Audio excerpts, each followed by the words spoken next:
Selamat malam, Bapak, Ibu, dan rekan-rekan semua, WIN Professionals.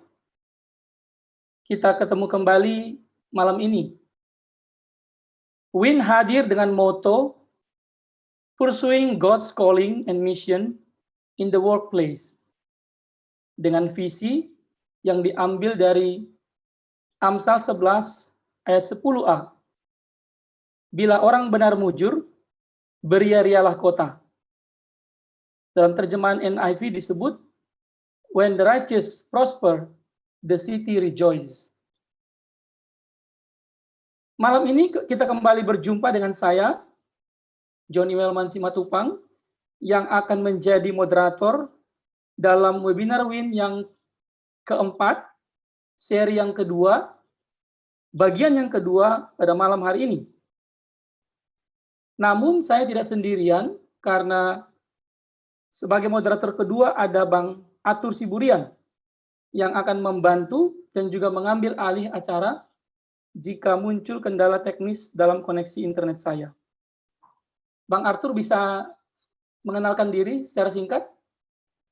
Ya, nanti saya akan jadi backup Bang Joni untuk terjadinya kalau ada kendala teknis dari Bang Joni di sana.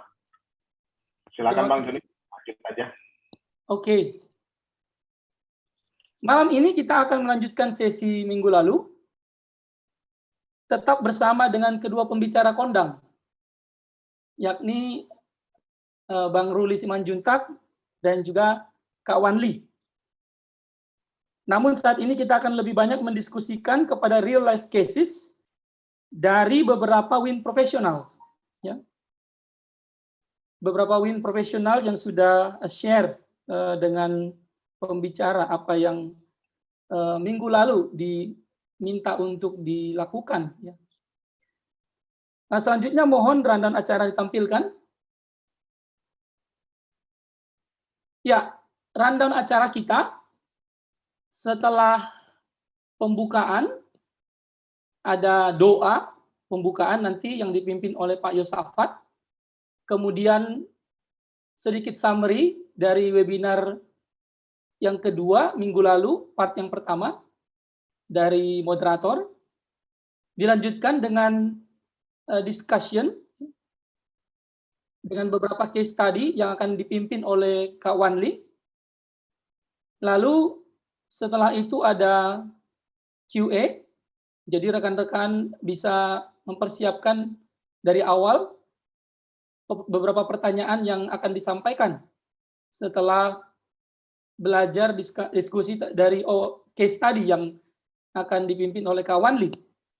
Lalu ada bagian penutup yang akan disampaikan oleh Bang Ruli, kesimpulan dari moderator, dan di akhir akan ada pengumuman, apresiasi pembicara, serta doa penutup. Demikian rundown singkat dari acara kita pada malam hari ini. Sebelum kita memulai, kita akan masuk ke dalam doa. Saya persilakan kepada Pak Yosafat untuk memimpin kita dalam doa pembukaan. Oke, selamat malam teman-teman semua. Selamat malam. Mari kita berdoa sebelum kita memasuki acara kita. Bapa di surga, kami bersyukur kalau pada malam hari ini kami boleh kembali berkumpul untuk belajar daripada-Mu ya Tuhan. Melalui hamba-hamba-Mu yang akan memimpin webinar ini. Kami berdoa ya Tuhan, kembali menyerahkan sesi ini, Roh Kudus sendiri yang memimpin kami. Roh Kudus sendiri yang berbicara kepada kami pribadi masing pribadi ya Tuhan. Baik melalui hal-hal yang disampaikan oleh narasumber pada malam hari ini, maupun juga diskusi-diskusi dan juga tanya jawab yang berlangsung ya Bapak. Engkau boleh memakai semuanya itu ya Tuhan. Seperti topik yang akan dibahas pada malam hari ini, kami semakin jelas melihat panggilan hidup kami sebagai anak-anak-Mu. Dan kami juga boleh memiliki kepekaan untuk melihat kesempatan-kesempatan yang Tuhan berikan kepada kami, yang mempertajam hidup kami, sehingga kami dimampukan mempersembahkan hidup kami lebih baik lagi ya Tuhan, setelah kami mendengar semuanya ini. Kami berdoa untuk hamba-hamba-Mu, Bang Ruli dan Wanli, yang akan menjadi narasumber pada malam hari ini, Tuhan yang menguduskan dan melayakkan mereka. Kami juga berdoa untuk teman-teman yang akan terlibat di dalam studi kasus nanti, Tuhan juga yang boleh memakai mereka dengan segala pengalaman mereka, pergumulan mereka ya Tuhan. Boleh memperkaya kami semua dan membantu kami semua untuk semakin mengenal kehendak-Mu dan rencana-Mu bagi hidup kami. Berkati seluruh panitia, berkati seluruh peralatan dan juga sinyal yang ada supaya semuanya boleh berjalan dengan baik ya Bapak. Terima kasih Bapa yang di surga, di dalam nama-Mu Tuhan kami Yesus Kristus, kami menyerahkan acara webinar kami pada malam hari ini. Amin.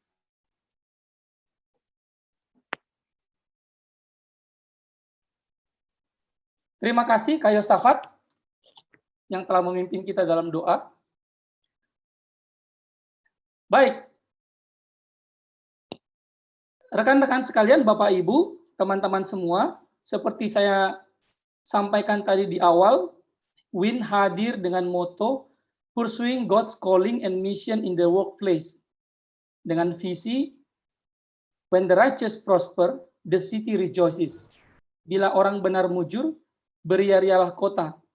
Itu yang menjadi kerinduan dari WIN hadir, dan khususnya juga malam hari ini apa yang akan kita diskusikan itu akan betul-betul real case ya, benar-benar studi kasus yang dialami oleh WIN profesional dimanapun berada di seluruh Indonesia.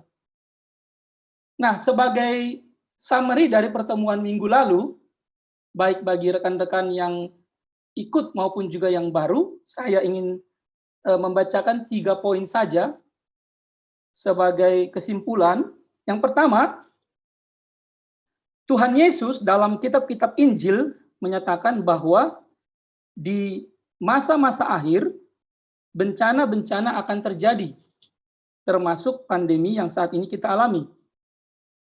Pandemi saat ini bisa menjadi kesempatan untuk kita boleh mengerjakan misi Allah, yaitu transformasi dunia yang sudah rusak karena dosa di segala aspek kehidupan. Yang kedua, krisis yang disebabkan oleh pandemi saat ini akan membuka peluang-peluang bagi kita untuk lebih inovatif dan kreatif dalam memikirkan cara-cara yang efektif dan efisien untuk mengelola sumber daya di dalam berbagai aspek kehidupan, baik politik, sosial, ekonomi, lingkungan hidup, dan lain sebagainya. Yang ketiga, yang terakhir, pandemi saat ini juga menjadi kesempatan bagi kita untuk mengambil waktu refleksi dan mengintegrasikan antara hand, heart, dan head, serta membangun kepedulian satu sama lain di dalam kasih dan ketaatan kepada Kristus. Ya, demikian summary dari pertemuan webinar minggu lalu yang bisa saya berikan dari kedua pembicara, baik itu dari Bang Ruli maupun juga Kak Wanli. Nah, saat ini kita akan langsung masuk kepada real life cases discussion yang akan dipimpin oleh Kak Wanli. Kak Wanli, saya berikan waktu dan kesempatan. Silakan.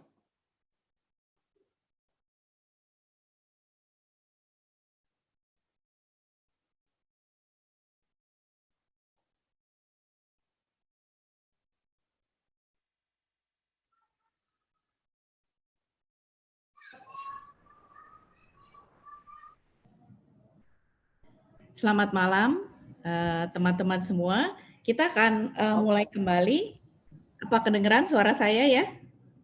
Kedengaran, Kak? Ya, baik. Saya akan mencoba untuk mengingatkan kembali apa yang sudah kita pelajari. Coba halaman 2 sini. Oke, minggu lalu kita belajar framework ini untuk mengetahui kita berada di kuadran yang mana. Ini adalah framework yang dibuat oleh Global Faith and Work Network di New York karena saya dulu ikut summer course di sana, jadi saya masih tetap berhubungan dengan mereka dan mempelajari hal ini selama masa pandemi COVID. Jadi memang tidak setiap orang berada pada situasi yang sama.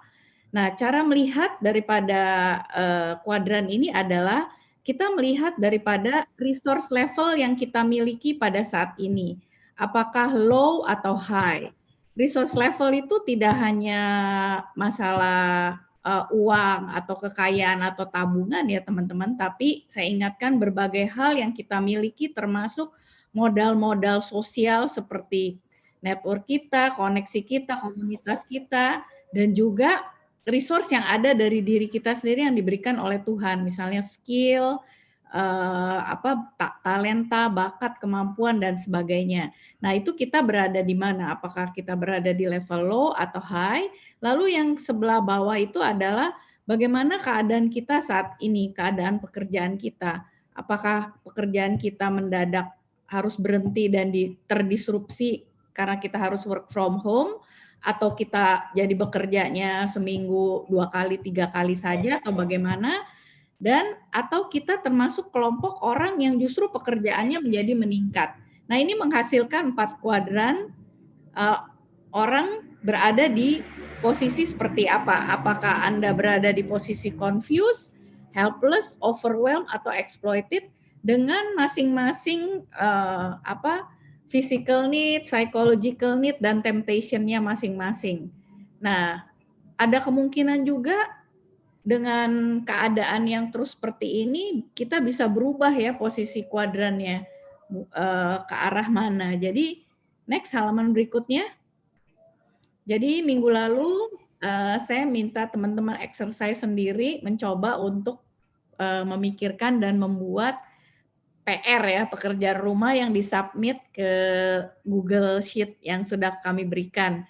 Jadi waktu itu saya minta teman-teman untuk memikirkan kira-kira teman-teman tuh ada di kuadran mana pada saat sekarang, lalu bagaimana dengan komunitas, kelompok atau gereja di mana teman-teman berada. Nah, dari situ kita bisa pikirkan bersama-sama kira-kira nanti kita moving ke kuadran yang mana kalau ada ancaman ya, atau saudara-saudara kita moving ke kuadran yang mana gitu, sehingga dengan demikian kita bisa memikirkan opportunity apa, pelayanan apa yang bisa kita lakukan untuk mereka, atau dari diri kita sendiri juga apa yang bisa kita lakukan untuk memasukkan pengetahuan tersebut ke dalam apa yang bisa kita lakukan sehari-hari. Dan bagaimana hal ini bisa membantu kita memobilisasi body of Christ, artinya memobilisasi teman-teman kita ya, nggak cuma kita sendiri, untuk melayani unemployed and hungry yang udah pasti akan menjadi kebutuhan besar karena masalah pandemi ini. Tidak pandemi aja udah banyak yang unemployed sama hungry ya, apalagi sekarang. Nah, itu kira-kira yang kita diskusikan minggu lalu dan dicoba dibuatnya. Berdasarkan jawaban-jawaban yang ada, saya mencoba memformulasikannya menjadi case study ya. Case study ala-ala nih, ala-ala Harvard atau apa gitu ya. Jadi mungkin jadi kita coba diskusi dengan lebih menarik ya. Halaman berikutnya, Cindy. Nah, ini case study 1 dari semua case study pertama ini yang cukup jelas ya, ada namanya ya dari Saudari Maya ya, karena dia mengalami masalah yang cukup berat, jadi saya angkat ini menjadi case study pertama. Maya menganggap dia berada di kuadran yang confused. Dia adalah seorang psikolog, tapi juga dia memiliki usaha, yaitu sekolah untuk anak berkebutuhan khusus. Dia punya 10 staff. Nah, murid-muridnya itu cukup banyak, 53 murid, dan posisi usahanya bukan di Jakarta ya, teman-teman, di Siantar. Jadi selama PSBB ini sulit sekali ya, sekolah berhenti ya. Jadi sementara kalau anak berkebutuhan khusus itu kan situasinya adalah harus tatap muka ya, pendampingan, terapi gitu ya. Mungkin online harusnya bisa, tapi ternyata sumber daya yang dimiliki oleh orang tua itu juga terbatas. selain juga orang tuanya mungkin juga tidak bisa mendampingi ketika ada online, pendampingan online ya. Jadi isu yang dihadapi oleh Maya cukup berat ya. Dengan ketidakjelasan kondisi physical distancing ini, Maya khawatir jika terus berjuang menolong, maka mereka semua akan jadi helpless ya, termasuk staf-stafnya itu ya. Bagaimana dia bisa terus menggaji stafnya, karena pemasukan tergantung dari pertemuan tatap muka, dan belum ada titik terang untuk membuka peluang yang baru. Halaman berikutnya. Nah, ini saya biasa mengatakan kepada semua klien saya dan juga saya juga katakan kepada semua teman-teman di sini ya. Jadi sebenarnya yang paling penting ketika kita menghadapi sebuah isu atau masalah apapun ya, kita perlu tanyakan kepada diri kita sendiri, kita tuh sudah menyelesaikan masalah yang benar atau tidak gitu. Karena seperti Einstein bilang ya, jadi sebenarnya 80% keberhasilan itu ditentukan oleh kebenaran kita atau menentukan problem yang benar untuk dipecahkan gitu. Kalau enggak percuma gitu. Kita langsung jump into conclusion gitu, into the solution, susah. Kita mesti benar-benar cek problemnya itu apa. Halaman berikutnya. Nah, jadi balik lagi saya akan memakai step-step analisa dengan memakai framework yang minggu lalu sudah kita perkenalkan ya, yaitu dari heart, head, dan hand. Nah, dari step 1 kita coba analisa isu yang dialami oleh Maya dengan melihat heart atau konteks atau situasi yang dialaminya. Nah, yang pertama udah pasti dia restless ya. Karena khawatir dengan adanya keterbatasan resources yang dimilikinya. Lalu yang kedua, masa depan sekolah yang kurang jelas. Kira-kira itu situasi atau konteks hati atau keadaan yang dimilikinya. Halaman berikutnya. Dari sini step 2 kita mau lihat hope of the gospel apa ya? Apa kata firman Tuhan tentang hal yang dihadapi oleh Maya dulu ya. Ini penting banget teman-teman. Karena kalau dalam situasi yang sekarang keadaan hati, keadaan suasana pikiran itu menentukan. Kalau kita khawatir, nggak tenang itu sulit ya untuk menemukan jalan keluarnya gitu ya. Jadi yang pertama untuk menjawab kekhawatiran tersebut, tentunya kita tahu bahwa Tuhan memberikan kepada kita empowerment ya. Tuhan memberikan Roh Kudus kepada kita, Tuhan memberikan kemampuan dan ability kepada kita. Jikalau Dia sudah memanggil kita untuk melakukan pekerjaannya, maka udah pasti Dia akan memperlengkapi kita dan sudah pasti Dia akan memberikan kekuatan kepada kita. Lalu yang kedua, tentunya untuk menjawab ketidakpastian masa depan itu tentu kita perlu memegang janji-janji Tuhan. Teman-teman bisa mungkin mengingat ayat favorit teman-teman atau janji Tuhan yang mana. Kalau dalam case Maya ini mungkin perlu banget untuk memegang janji Tuhan bahwa Tuhan adalah kekuatan dan perisai kita ya. Sehingga kita bisa menyerahkan segalanya itu kepada Tuhan. Dan kita yakin bahwa mata Tuhan tertuju kepada mereka yang takut akan Dia, kepada mereka yang berharap akan kasih setianya. Nah, dengan berbekal kepada pengharapan dan empowerment ini, kita bisa mempunyai semangat dan dibukakan hati dan pikiran kita untuk mencari jalan keluarnya. Kita coba di step 3, halaman berikutnya. Nah, jadi apa yang bisa dilakukan oleh Maya? Plan apa, rencana apa yang bisa dilakukan? Nah, di sini saya kasih judul My Work is My Ministry ya, karena kalau dalam kasus Maya ini pekerjaannya itu juga menjadi sekaligus menjadi pelayanannya yang utama karena dia punya 10 staf yang harus diberikan terus pekerjaan ya. Jadi ada mungkin usulan saya dengan waktu yang terbatas ini, mungkin ada 3 hal yang bisa dilakukan oleh Maya. Yang pertama adalah review resources yang Anda miliki untuk find the gap. Jadi finding gaps ini sebenarnya sama ya teorinya ya teman-teman semua ya. Mau masalah apapun, kalau mau mencari opportunity, yang perlu dilakukan adalah mencari gap-nya ya teman-teman ya. Ini teori strateginya seperti itu. Jadi apa gap-nya di mana sehingga kita tahu ada opportunity-nya di mana. Lalu yang kedua, Maya harus mempersiapkan new normal karena ini sudah mulai banyak pembicaraan bagaimana kita mulai mempersiapkan nanti dibuka perlahan-lahan dibuka PSBB-nya. Lalu tentu yang ketiga, Maya harus mempunyai backup plan karena ini situasi yang sulit buat semua orang, tidak hanya untuk Maya. Halaman berikutnya saya akan coba bahas dengan lebih detail ya. Yang pertama, untuk mereview resources-nya ya. Nah, saya di sini mencoba melihat kelihatannya ya, Maya itu mempunyai calling untuk membantu anak berkebutuhan khusus melalui sekolah anak berkebutuhan khusus. Ini saya lihat sehingga dia sangat terdorong dan sampai membuka sekolah untuk anak berkebutuhan khusus. Nah, dari sini mungkin Maya bisa mulai untuk mereview resources yang dimiliki. Keuangan dan juga resources yang lain, skill, network, komunitas, knowledge, and passion ya.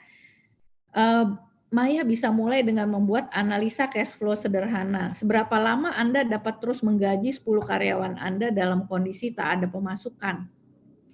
Buat alternatif bila mereka Anda bayar 50% gaji aja, berapa lama Anda bertahan? Lalu mungkin atau bisa beberapa skenario berapa persen ya. Lalu yang paling penting, adakah sumber modal atau cash lainnya yang bisa menjadi soft loan? Saya nggak bilang ini harus jangan sampai minjem ke online ya, Maya ya. Jangan sekali-kali ya, fintech itu ya, itu bahaya sekali. Tapi apakah bisa soft loan? Dalam arti nanti cicilan dan sebagainya itu lebih mudah.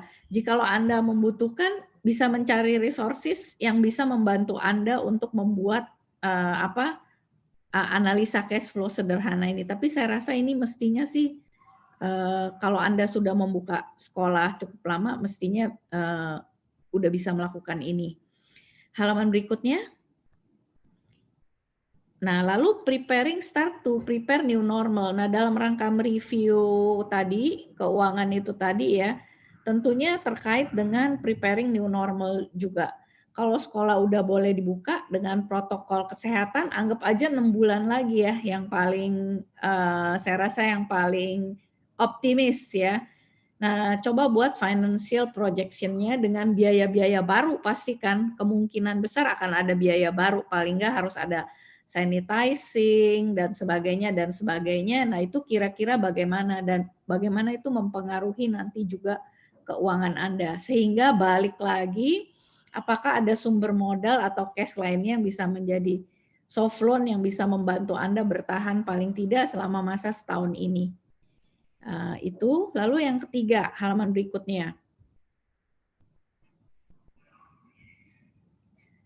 Halaman berikutnya. Nah, ini ada backup plan ya. Kita udah masuk ke backup plan. Backup plan, saya tetap mengatakan backup plan ini upaya untuk mencari sumber penghasilan lain atau tambahan. Nah, itu harus tetap kalau bisa pertama-tama Anda mencarinya dari related to anak berkebutuhan khusus juga. Karena saya yakin Anda dan tim punya skill di situ gitu. Jadi cari dulu yang di situ. Mungkin Anda bisa diskusi dengan staf Anda atau dengan teman-teman lain yang juga punya concern yang sama dan punya masalah yang sama. Saya tahu ada beberapa teman di Jakarta juga yang punya sekolah berkebutuhan khusus juga ya.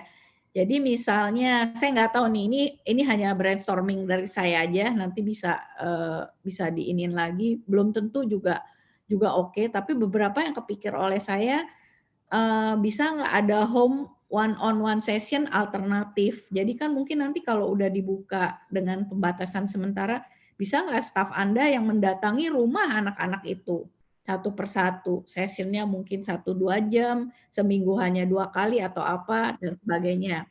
Lalu yang kedua, bisa nggak Anda bikin game atau tuntunan kreatif play di rumah yang bisa Anda jual via online. Saya punya temen network yang kerjaannya hanya jualan game aja tuh di online. Mungkin nanti kalau perlu bisa kontak saya ya. Jadi ini penghasilan lain ya, tapi tetap dengan skill set Anda dan staff dengan anak berkebutuhan khusus. Lalu yang agak related tapi mungkin lebih luas, bisa nggak Anda membuka online therapy session bukan hanya untuk murid-murid sekolah Anda. Anda bisa tawarkan itu ya. Saya rasa anak yang berkebutuhan khusus ada tidak hanya di lingkungan Anda saja gitu ya. Mungkin ini bisa menambah sumber penghasilan lain yang related ke skill set Anda. Halaman berikutnya. Nah, yang ke halaman berikutnya ini saya melihatnya mungkin lebih holistic needs sumber penghasilannya. Jadi tidak hanya dari skill set yang Anda. Nah ini kayak saya cara berpikir ini saya pakai ketika saya juga mengembangkan produk-produk atau jasa untuk klien-klien saya. Jadi dari core-nya, core skill Anda itu adalah anak berkebutuhan khusus. Nah, dicari seputaran itu, sekitar itu yang holistik ya. Jadi apa saja sih sebenarnya kebutuhan anak berkebutuhan khusus itu butuh apa aja sih? Kan tidak hanya butuh education kan. Ya, misalnya saya ambil contoh, mungkin butuh makanan sehat karena setahu saya dengan pengetahuan saya yang terbatas, banyak anak berkebutuhan khusus itu perlu diet khusus makanannya karena katanya banyak dari faktor makanannya mungkin atau gluten free lah atau apalah atau apa. Ya mungkin Anda bisa dan tim itu bisa menanam sayur atau lainnya untuk memenuhi kebutuhan diet anak berkebutuhan khusus yang nantinya bisa dibuat untuk jadi makanan yang mungkin nanti juga akan diberikan di sekolah gitu ya. Atau bisa bikin makanan sehat affordable untuk anak berkebutuhan khusus dan anak obesitas. Ya ini anak obesitas juga udah kebutuhan yang paling lumayan besar ya. Indonesia tuh masuk 5 besar yang anaknya obesitas loh by the way. Ya nomor 1 kalau nggak salah Amerika, nomor 2 kalau nggak salah China. Indonesia tuh nomor 5. Jadi itu salah satu needs yang ada. Halaman berikutnya. Nah, ini yang nama saya katakan mencari backup sumber penghasilan tambahan horizontal extension yang mungkin tidak terlalu agak jauh relasinya dengan Anda yang sekarang, tapi coba dipikirkan misalnya tutoring atau mentoring anak-anak yang harus belajar online di rumah atau dari rumah ke rumah, pilihannya itu ya. Karena kita tahu sekarang banyak orang tuanya juga sibuk dan kewalahan dan tidak lagi mampu mendampingi anak-anak.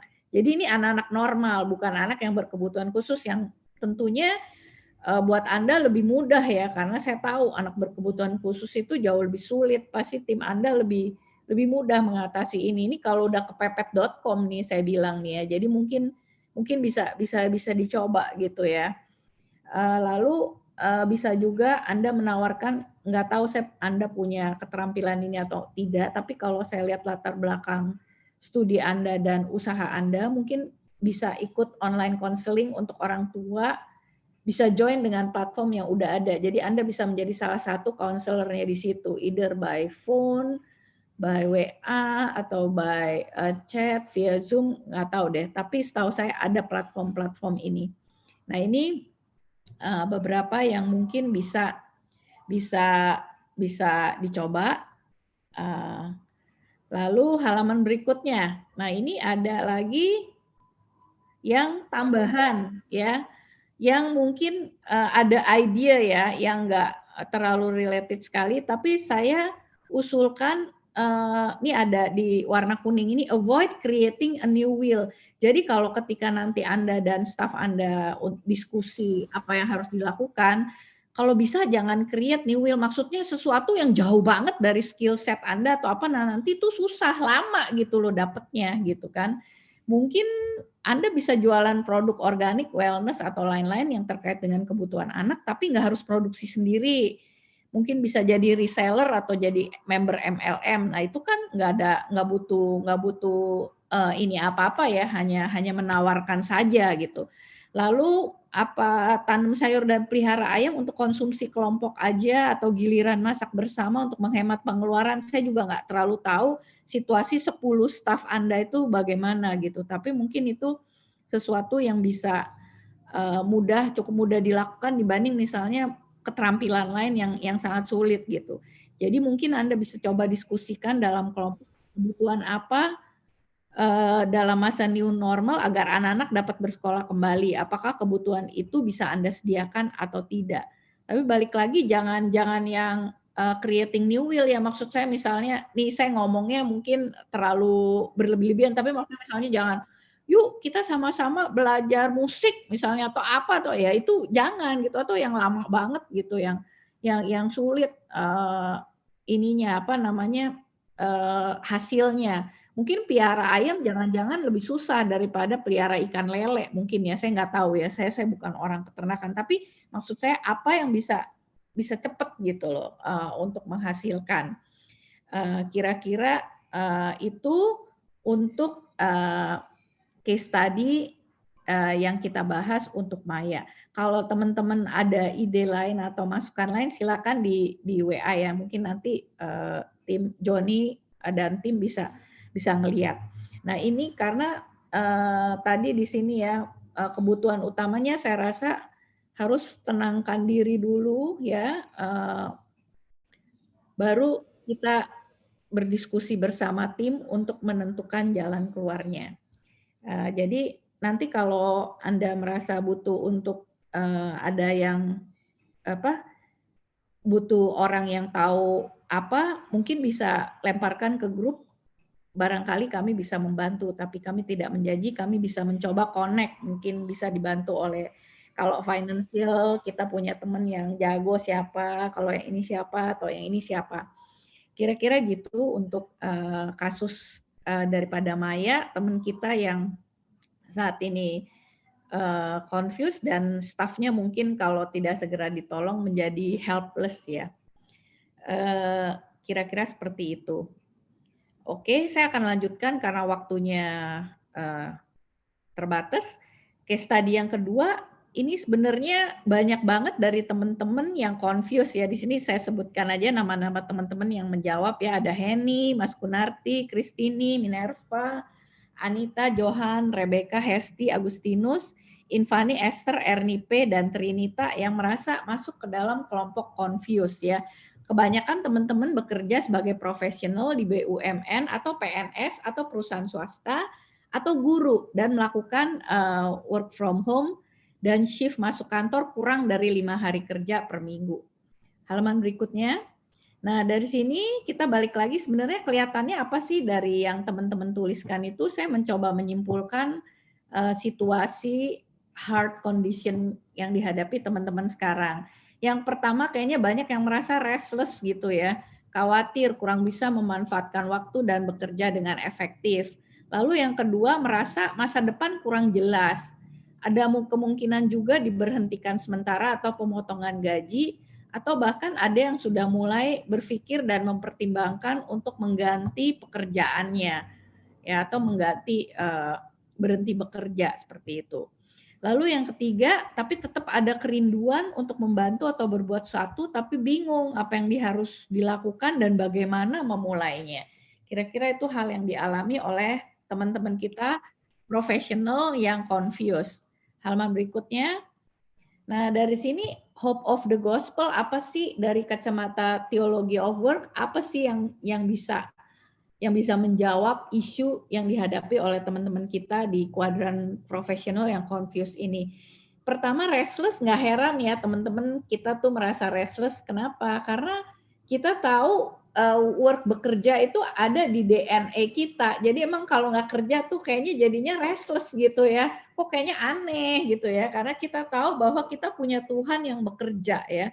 Dari awal kitab Kejadian sampai Wahyu itu penuh dengan gambaran Tuhan kita yang terus bekerja dan sampai saat ini bekerja. Ya, jadi karena kita adalah gambar dan rupa Allah, maka nggak heran itu bekerja juga part of our DNA ya. Jadi seperti itu. Nah, tapi produktif, efektif dari perspektif Tuhan mungkin sedikit berbeda daripada perspektif manusia ya. Kalau kita pengennya kan, ini saya belajar sendiri ya secara pribadi, saya belajar ini ya maunya kalau saya tuh cepet, teman-teman yang tahu saya suka pada tahu, aduh kalau Kak Wanli tuh gigi 5 melulu gitu ya, nggak bisa gigi 1, gigi 2 gitu ya. Maunya cepet, maunya beres. Jadi ini masa-masa ini juga buat saya juga tantangan ya buat saya untuk slowing down gitu ya. Jadi sebenarnya yang lebih penting buat Tuhan itu adalah proses ketaatan kita berdasarkan kasih untuk menyatakan kerajaan Allah di dunia ini. Ini pelajaran dari yang saya dapat secara pribadi ya. Jadi produktif dan efektif itu kalau kita terus melakukan upaya-upaya itu gitu ya. Itu yang pertama. Lalu yang kedua, setiap pekerjaan itu berarti ya. Jadi nggak ada tuh pekerjaan ini lebih mulia, pekerjaan ini lebih hebat, pekerjaan ini kastanya lebih tinggi, kerjaan ini kastanya lebih nggak oke gitu. Sebenarnya kita bisa berbuah dalam hal apapun yang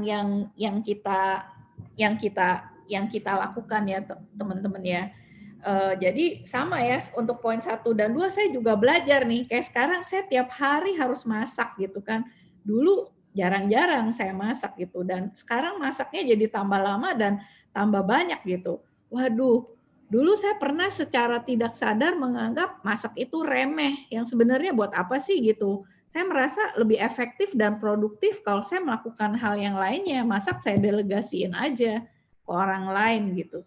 Tapi ternyata enggak ya, saya coba belajar gitu bahwa everything matters gitu. Saya belajar, Martin Luther bilang ya, belajar dari Brother Lawrence itu ya, juga Henry Nouwen tuh belajar dari ketika dia merawat orang yang berkebutuhan khusus juga seperti itu. Jadi apapun, seremeh apapun hal yang kita lakukan itu kita bisa berbuah di situ ya. Jadi saya coba untuk melakukan itu. Lalu yang ketiga, ada waktu sekarang sebenarnya teman-teman. Waktu untuk menemukan atau mempertajam personal calling teman-teman tuh apa sih sebenarnya gitu. Jadi untuk ngejawab pertanyaan beberapa teman-teman yang ngomong, aduh aku mau berhenti kerja atau enggak ya, terus aku mesti pindah kerja gimana ya atau apa ya. Nah keputusannya itu sebenarnya bukan dari kita mesti menemukan alasan yang tepat untuk melakukan sesuatu atau tidak melakukan sesuatu ya. Bukan memilih berdasarkan apa yang nyaman buat kita, bukan opsi yang nyaman buat kita ya, tapi option yang paling mendekati dari panggilan Tuhan pada kita pribadi ya teman-teman. Jadi calling itu apa sih? Jadi tempat di mana Anda punya deepest joy itu bertemu dengan world hunger ya. It's not only about diri kita, tapi apa yang Tuhan panggil untuk kita lakukan ya. Jadi kalau boleh sedikit sharing, saya nggak tahu nih, saya akan coba cepat-cepat. Dalam 10 tahun terakhir ini saya baru menggumuli calling saya apa ya. Dulu sih nggak pernah, ya udah jalanin aja hidup. Yang penting saya kerja ya, habis kuliah kerja itu apa ya, memenuhi kebutuhan pribadi saya dan keluarga saya. Yang penting saya tidak melakukan yang tidak Tuhan kehendaki di dalam pekerjaan saya. Saya pikir itu cukup gitu. Tapi ternyata bukan hal seperti itu, dan saya mempelajarinya dengan cara yang sangat sulit teman-teman ya, dengan cara yang salah. Jadi kayak tadi saya bilang, saya memilih sesuatu dengan alasan yang salah. Pada waktu itu saya ada di persimpangan jalan, lalu saya memilih karena ego saya gitu ya. Jadi bukan karena saya udah tahu Tuhan, sebenarnya kayaknya saya udah tahu calling saya nggak ke situ gitu, tapi karena ego saya ikutin aja. Jadi waktu itu saya ditawarin untuk menjadi managing director di company saya, dan saya mengiyakan karena apa? Saya gengsi. Saya lihat bekas anak buah saya di kantor saya yang lama ya, juga udah jadi managing director, padahal menurut saya dia kemampuannya di bawah saya gitu loh. Jadi saya gengsi, kok dia bisa jadi managing director, gua enggak gitu. And that is a totally wrong reason. Oke, saya cukupin aja sampai situ sharingnya ya. Tapi 10 menit lagi kan? iya, jadi saya tidak teruskan itu ya, tapi saya mencoba mencari tahu apa yang Tuhan inginkan. Oke, selanjutnya, nah dari situ kira-kira teman-teman bisa lakukan apa? Coba teman-teman make time untuk deep reflection on your personal calling ya. Untuk reflection teman-teman nanti Win akan ada berikutnya ya tentang spirituality, teman-teman bisa ikutin webinar lagi. Lalu setelah Anda tahu kira-kira lebih jelas personal calling teman-teman apa, teman-teman bisa mendesain schedule jadwal harian, lalu bisa mencoba membuat short term goal atau long term goal. Ini biasanya kita nggak pernah lakukan ya untuk diri kita pribadi ya, mungkin jarang ya, karena kita bukan termasuk bangsa yang punya kultur reflektif ya. Kita tuh selalu sukanya ngobrol gitu ya, jalanin itu. Tapi kita punya ada waktu untuk coba lakukan ini. Lalu yang ketiga, kita bisa connect and collaborate, bisa join group, community untuk bisa mengekspand kita punya opportunities. Halaman berikutnya. Nah, kalau teman-teman udah selesai dengan hidup teman-teman sendiri yang itu ya, ketika teman-teman mencoba mereflect calling ya, coba pikirkan beban apa yang pribadi Tuhan selalu berikan kepada teman-teman yang Tuhan bukakan ya. Nah, ini saya hanya coba kasih 3 hal yang pasti akan selalu menjadi masalah sebelum, sesudah pandemi, dan bahkan beberapa tahun ke depan ini pasti akan menjadi masalah besar. Itu employment atau dignity melalui pekerjaan, pangan, energi, dan lingkungan hidup yang rusak, dan justice atau unequality ya. Jangan terintimidasi dengan judulnya ya teman-teman ya, kelihatannya heboh dan besar, tapi sebenarnya bisa dengan sederhana. Saya ambil contoh ya, teman saya ya ada ya, dia tuh beneran berhenti kerja, ya dia suami istri berhenti kerja karena merasa sistem yang ada di dunia ini dia tidak cocok gitu ya. Jadi dia berhenti kerja, suami istri, suaminya tapi terus ada kerjaan lain part time, mereka berdua akhirnya homeschooling anaknya udah 2 dan mereka bukan keluarga yang bukan dengan orang tua yang mampu ya, enggak ya. Jadi mereka harus menghidupi 2 anak, mereka berhenti kerja, anaknya homeschooling, lalu istrinya membuka usaha dengan temennya untuk bilang judul company-nya adalah Sustainable Indonesia. Jadi melatih dan menyebarluaskan gaya hidup yang sustainable. Modalnya berapa? 0. Ya, 0 rupiah. Nggak ada modalnya ya. Cuman dengan modal idealismenya dia ya. Ini saya cuma mau kasih contoh, ada common grace for common good ya. Kalau kita nggak lakukan ini ya, Tuhan tetap pakai ya orang-orang lain siapapun di dunia ini ya untuk menjawab kebutuhan ini ya. Jadi saya rindu teman-teman juga bisa mengambil bagian di dalamnya. Yang teman saya yang tadi itu kebetulan agnostik ya, nggak terlalu percaya sama mana-mana gitu ya. Dia dari latar belakang Muslim tapi tidak religius sama sekali. Oke, next halaman berikutnya, case study yang ketiga. Maaf teman-teman ya, saya jadi agak cepet-cepet nih karena waktunya ya. Nah, ini ada overwhelmed, professional, dan exploited. Ini saya jadikan satu karena sebenarnya ngebedain kelihatannya situasi konteks hatinya sama, yang membedakan resources-nya ya. Jadi quadrant overwhelmed, teman-teman ini harus bekerja sebagai profesional di berbagai perusahaan dengan tuntutan kerja yang banyak dan berat. Ada Albert, Adi, Putri, Erni, Ripka, dan Amsa. Lalu ada Marintan dan Indriani yang merasa berada di kuadran yang exploited. Halaman berikutnya. Nah, kelelahan fisik dan mental spiritual karena tuntutan pekerjaan yang besar ini dialami oleh kedua kuadran ini ya, baik overwhelmed maupun exploited. Dan akhirnya pastinya bisa berakibat pada relationship dengan orang lain dan keluarga. Nah, ini saya alami juga di rumah, yaitu pada adik saya ya. Adik saya itu seperti bom waktu yang berjalan ya, nggak bisa ditoel-toel dikit kayaknya bisa meledak dia anytime. Pokoknya kalau dia pulang kerja kita semua diem, nggak berani nyenggol-nyenggol dia, kayaknya udah mau senggol bacok aja gitu ya, karena saking udah tegangnya dia. Sampai dia Sabtu Minggu pun harus bekerja waktu itu ya, sebulan penuh gitu. Nah, lalu untuk teman-teman yang exploited mungkin merasa terperangkap dan nggak ada jalan keluar dari pekerjaan yang ada. Next, halaman berikutnya. Nah, di sini apa hope from the gospel itu apa? Yang pertama kita menyadari adanya dynamic rhythm of work dan season of life. Untuk segala sesuatu ada masanya, untuk apapun di bawah langit ada waktunya ya. Jadi memang ya kita mau nggak mau mesti terima ya pada saat ini adalah masanya teman-teman harus bekerja keras seperti itu. Lalu yang kedua yang penting adalah tapi tentunya tetap harus ada sabat dan rest. Dan yang ketiga perlu sekali untuk terus memegang apa sih artinya bekerja buat teman-teman itu gitu, sehingga teman-teman bisa punya viewpoint dan pegangan yang jelas ya. Jadi bekerja itu tidak hanya untuk memenuhi kebutuhan hidup Anda dan keluarga, tapi juga ekspresi dari siapa kita dan menjadi perpanjangan pekerjaan Allah di dunia ini, sehingga kita bisa punya deep gladness and joy dari apa yang kita kerjakan. Jadi seberat apapun teman-teman pekerjaan Anda, kalau Anda merasa ini adalah terus gladness Anda, panggilan Anda, calling Anda, maka itu akan membantu sekali ya. Kelelahan dan sebagainya itu sepertinya rasanya tidak terlalu berasa. Ya, tidak berasa seperti siksaan jadinya pekerjaan itu ya. Jadi cobalah cari apa sih meaningnya. Kalau enggak, jangan-jangan apa yang Anda lakukan belum merupakan calling lagi. Kalau Anda menganggap masih pekerjaan itu sebagai siksaan yang luar biasa ya bagi Anda. Ya. Halaman berikutnya.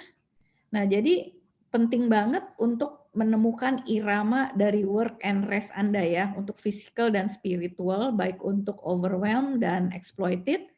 Lalu untuk yang overwhelmed, Anda bisa delegate dengan sharing strategically. Mana yang bisa diberikan pada orang lain yang lebih membutuhkan dan mampu melakukan ya.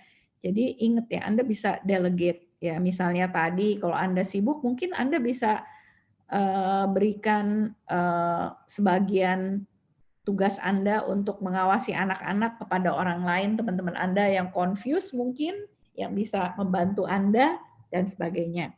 Lalu yang ketiga, sebenarnya nggak cuma untuk teman-teman yang exploited ya, tapi terutama seperti itu, terutama bagi mereka yang merasa nggak bisa lepas dari pekerjaan, terutama bagi mereka yang merasa pekerjaan itu adalah seperti perangkap ya, sepertinya nggak ada choice gitu. Sebenarnya nggak begitu ya teman-teman ya, selalu ada pilihan ya. Jadi cobalah supaya Anda jangan terlalu tergantung pada pekerjaan yang Anda lakukan sekarang. Maksud saya tergantung banget sama gajinya gitu loh. Jadi kayaknya kalau itu nggak ada pilihan, Anda harus mati-matian mau nggak mau kerja di situ ya. Caranya gimana? Reviewlah pengaturan keuangan dan pengeluaran agak tidak. Jadi Anda bisa punya tabungan, Anda bisa bergaya hidup yang lebih simple sehingga pekerjaan Anda tidak terlalu tergantung pada pekerjaan Anda. Sayangnya saya temukan banyak ya, tidak hanya ternyata juga terjadi pada anak-anak Tuhan yang saya sangat kaget ya. Banyak yang pengaturan keuangannya itu nggak benar. Makin gede gajinya, makin gede juga pengeluarannya dan akhirnya berantakan banget gitu ya. Mungkin itu another topic, tapi ini concern saya juga ya. Oke, next berikutnya. Nah, sehingga ini hanya contoh ya. Nah, kalau Anda sudah selesai lakukan itu, balik lagi, saya mencoba mengajak teman-teman mungkin bisa berkolaborasi bersama-sama. Nah, dan bisa menjadikan ini proyek ketaatan bagi kelompok Anda, kelompok KTB atau komunitas Anda atau kelompok yang lainnya, sehingga bisa lebih sustainable dan lebih holistik apa yang Anda lakukan itu. Karena ada pertanyaan dari salah satu peserta ya, supaya holistik gimana sih? Jadi ini nggak hanya masa pandemi aja ya teman-teman ya, kalau Anda bisa temukan ide atau program yang bisa dilakukan berkepanjangan, berketerusan, berkesinambungan, itu lebih bagus lagi ya. Contohnya kayak teman-teman adik-adik kelas saya di FISIP tuh 20 tahun lebih yang lalu itu mereka bikin proyek ketaatan dan akhirnya sampai sekarang jadi sahabat anak gitu ya, jadi yayasan dan sebagainya. Nah, jadi ini contoh yang teman-teman bisa baca sendiri. Ini cukup menarik nih, saya lihat nih, ini yang diberikan oleh Johan Setiadi Lim ya.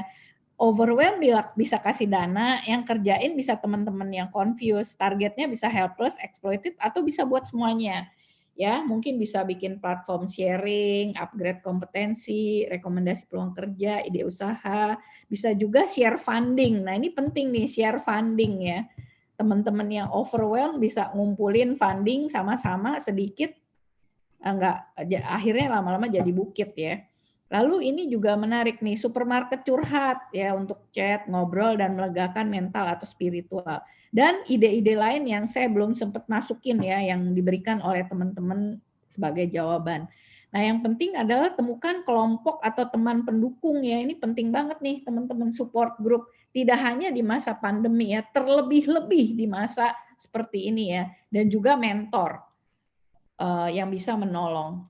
Selanjutnya, nah, saya akan tutup dengan doa dari Ted Loder di bukunya Guerrilla of Grace ya.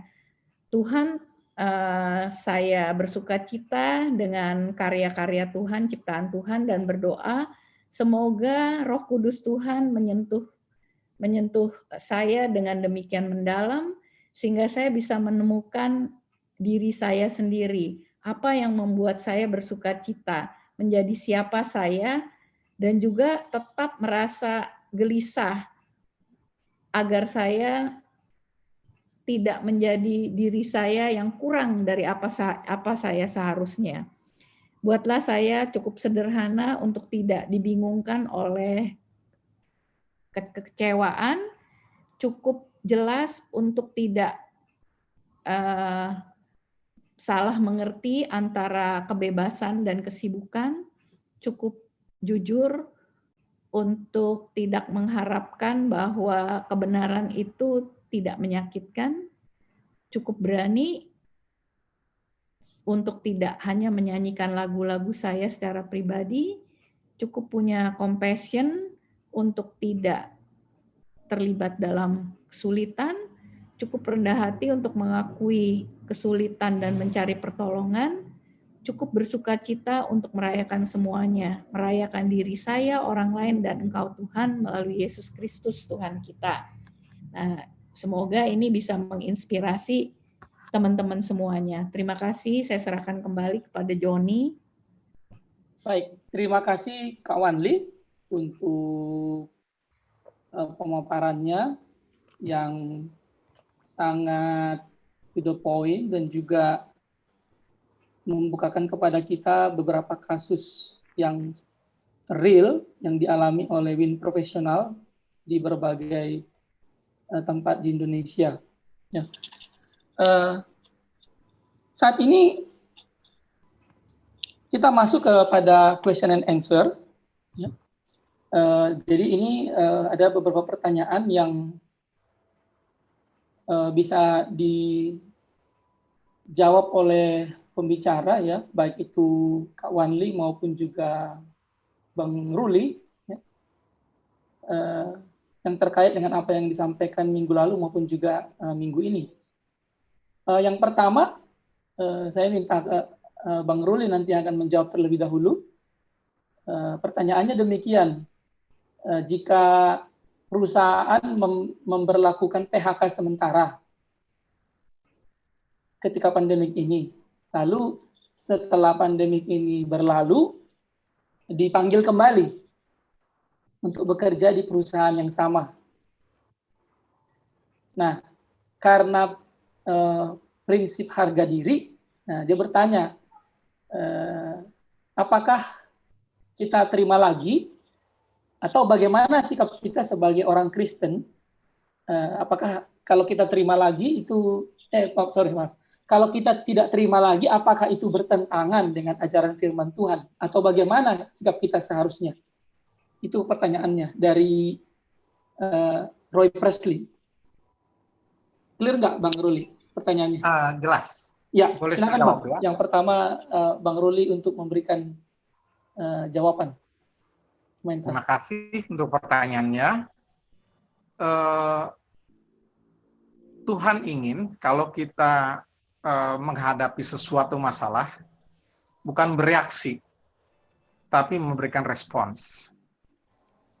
Reaksi itu biasanya adalah kalau ada sesuatu aksi, dibalas dengan reaksi. Jadi membalas dia, bukan karena kalau respons itu adalah apa masalahnya, dipikir dulu, didoakan dulu, dan dengan bijak dia akan mengambil keputusan. Itu namanya respons. Jadi dalam hal ini kalau ada suatu aksi dari suatu perusahaan untuk memberhentikan kita sementara, maka jangan sampai kita memberikan reaksi juga hanya merasa bahwa kita tidak dihargai. Kemudian dipanggil lagi, kita tidak mau karena dengan dasar bahwa itu adalah menyinggung harga diri kita. Pekerjaan itu harus dikerjakan dengan segala tantangan, bahkan penderitaan. Kalau udah panggilan seperti yang diceritakan oleh Awani tadi ya, itu kita akan menghadapi banyak sekali yang membuat diri kita itu sebetulnya bisa dihumiliate orang, direndahkan dan sebagainya. Itu adalah dalam rangka supaya menguji kita apakah itu memang panggilan kita. Jadi kalau memang itu adalah tempat pekerjaan itu adalah cocok sama talenta Anda, passion Anda juga selama ini di sana seperti memberikan kesempatan Anda untuk mengerjakan misi Allah yang baik, dan Anda punya hati. Kalau Awani bilang ada head-nya juga, pikirannya juga bisa, ilmu saya bisa dipakai, tangan saya bekerja juga dipakai. Why not? Bekerja lagi di tempat itu. Itu hanya adalah suatu tes apakah saya masih hanya mau mempertahankan ketinggian hati atau saya belajar kerendahan hati dan melanjutkan panggilan saya dalam bidang itu. Terima kasih Bang Ruli untuk jawabannya. Bagaimana dengan Kak Wanli untuk pertanyaan yang sama? Ya, balik lagi ya kayak tadi saya bilang ya, jangan mengambil keputusan berdasarkan ego atau emosi ya. Tadi juga udah saya singgung kan. Tapi parameternya ketika kita mengambil keputusan itu tadi ya, sesuai nggak dengan panggilan kita gitu. Apakah nanti pekerjaan yang sekarang yang kita diberhentiin ini sesuai nggak dengan calling kita, atau malah ada option lain yang lebih sesuai dengan calling kita gitu. Jadi keputusannya terima nggak terima lagi balik atau enggaknya itu parameternya jelas. Bukan karena kita tadi ya emosi kita semata gitu. Kadang juga banyak yang gini, banyak kasus juga gini nih. Kalau menghadapi kesulitan kayak tadi Bang Ruli sudah kasih tahu ya. Mungkin bukan company-nya yang mau berhentiin kita, tapi kitanya nggak tahan gitu. Kayaknya jadi pengen berhenti aja gitu. Nah, itu banyak banget tuh yang curhat.com sama saya gitu kan, nanya, Kak, ini begini, saya mau berhenti atau enggak? Saya selalu jawab ya, mau anaknya Kristen atau non-Kristen, jawaban saya sama ya. If you still in the industry, you will face the same, sorry ya, hal-hal buruk ya, sorry, saya hampir ngomong kata-kata yang kasar ya, akan tetap sama gitu problemnya selama kamu di industri yang sama. Mau ganti PT, ganti atasan, beda tipis gitu kan. Nah, jadi pertanyaannya, bener nggak kamu ada calling di situ, di bidang itu, ada passion kamu, ada deep gladness, dan kamu bisa menyatakan kerajaan Tuhan di situ dengan cara kamu, dan hanya kamu yang bisa lakukan. Nah, itu enggak gitu. Kalau itu kamu harus bertahan. Tapi kalau enggak ya dipertanyakan kembali. Ya. Jadi jangan egois, miliki kerendahan hati, hidup ini sebagai tes, ingat calling dan taati kehendak Tuhan ya. Ya. Oke. Baik, terima kasih. Ada pertanyaan berikutnya dari Putri Metasari Pangaribuan buat Kak Wanli. Apakah kita yang ada di kuadran overwhelm boleh mendelegasikan? Padahal saat ini kondisinya tidak memungkinkan untuk melakukannya. Apa yang dapat kita lakukan dalam hal ini?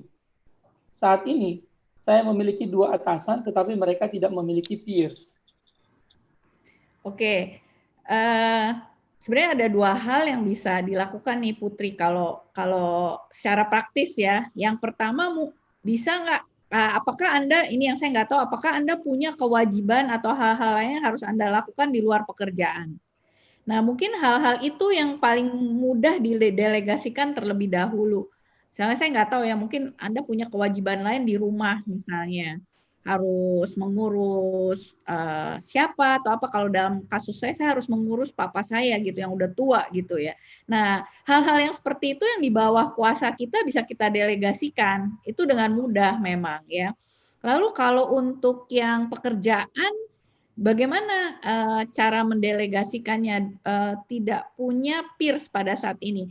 Nah, mungkin kalau Anda mau berinisiatif dan punya waktu, Anda punya nggak calon peers teman Anda dari yang ada di kantor sekarang gitu? Bisa nggak Anda usulkan? Kalau memang Anda udah nggak bisa tahan beban itu, Anda harus ngomong ke atasan Anda gitu. Boleh nggak saya dibantu untuk proyek ini atau siapa atau apa? Itu lebih baik ya. Tapi diskusinya tentunya harus rasional ya, nggak bisa emosional gitu kan. Kalau sama bos-bos gitu nggak bisa. Aduh, gue udah nggak tahan lagi nih gitu. Ya nggak mungkin lah ya. You have to give them proof gitu. Ya, misalnya yang balik lagi kayak contoh minggu lalu ya, misalnya untuk pekerjaan ini dibutuhkan berapa lama untuk lakukan ya. Tanpa atau with or without situasi yang sekarang kan kira-kira tahu ya mengerjakan proyek atau mengerjakan pekerjaan ini. Dan ini pekerjaan yang diberikan ada ini dan itu berapa lama harus lakukan dan Anda hanya sendiri dan itu nggak cukup gitu. Makanya Anda harus menambah manpower. Nah, yang saya omongin sekarang ini juga adalah cara yang kami pakai sebagai manajemen untuk menentukan apakah saya harus menambah karyawan atau tidak. Nah, gitu loh. Jadi Anda bisa pakai metode yang sama ke atasan Anda. Cuma memang trikinya Anda punya dua atasan nih. Saya nggak tahu, ini line of comment-nya kayaknya suka agak bingung tuh kalau dua tuh. Agak bingung kan? Apakah itu untuk proyek yang berbeda atau sama, terus antara keduanya ini bagaimana hubungannya gitu. Kalau hubungannya nggak bagus, agak susah tuh. Mungkin akan ada waktu di mana Anda harus memilih Anda mau ikut yang mana gitu. Nah, itu another case, another issues. Apa Bang Ruli mau memberikan komentar juga terhadap pertanyaan ini? Enggak. Oke, Bang. Enggak cukup. Nah, untuk Bang Ruli ada pertanyaan ini.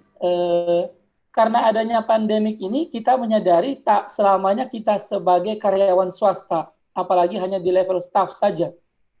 Bagaimana anak-anak Tuhan memulai hal yang sederhana untuk memulai bisnis atau usaha yang ingin dia mulai, di mana kita juga baru pertama memulainya?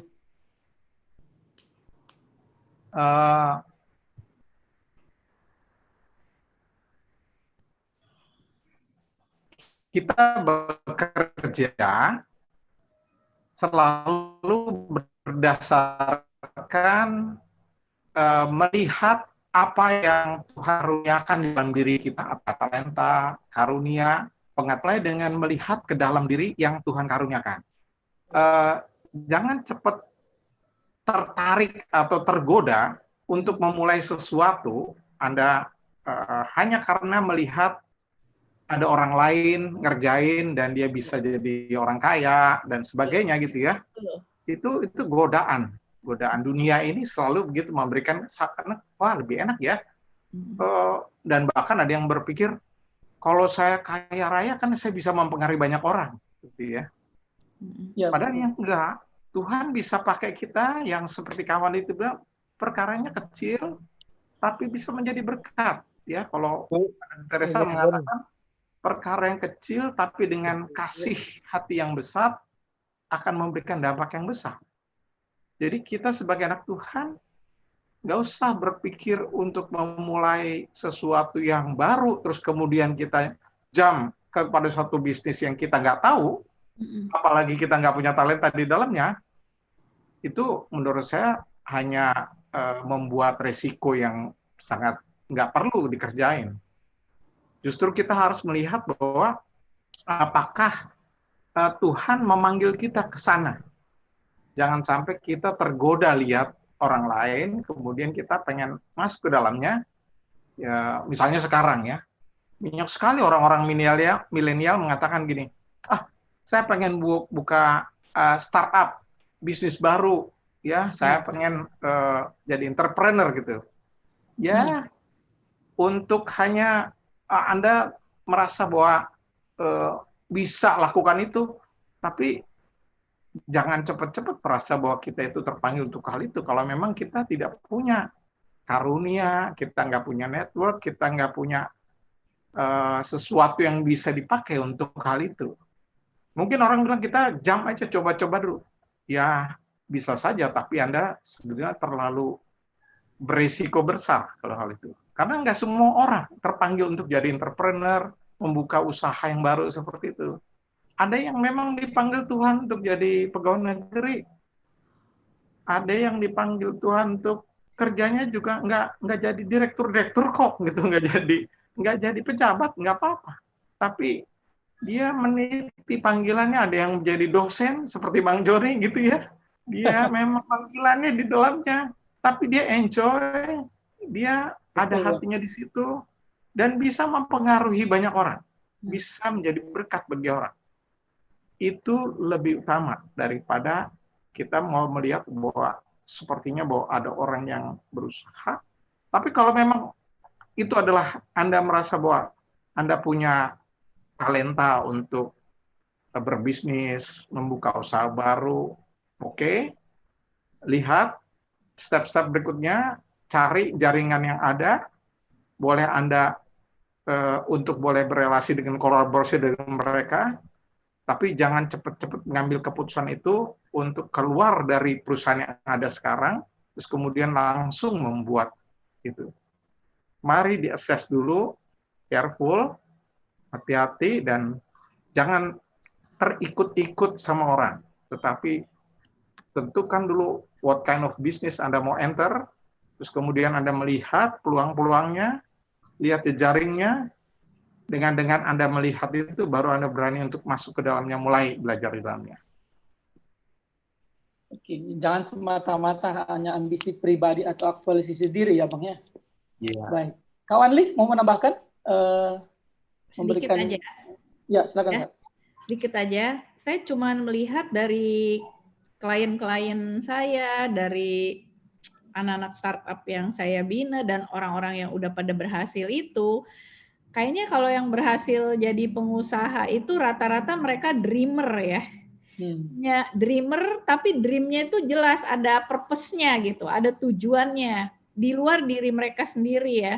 Jadi kalau misalnya tujuannya pengen jadi kaya, rasanya sih kayaknya kebanyakan gagal gitu. Kalau saya lihat ya dari sepengamatan saya. Jadi kayaknya kalau ada purpose tadi, ada higher calling itu tadi, itu akan memberikan engine, akan memberikan mesin motivasi dan inspirasi dan ketahanan, resistensi ya. Punya urat dan daya juangnya tuh lebih. Kalau nggak ada urat itu jangan deh jadi pengusaha deh gitu. To be honest, saya nggak berani jadi pengusaha. Udah banyak tuh orang mau modalin saya, banyak banget. Mau klien saya tuh yang pemilik Konimex itu udah nawarin duit ke saya. Nih Warli buka gitu. Saya nggak bisa. Kenapa?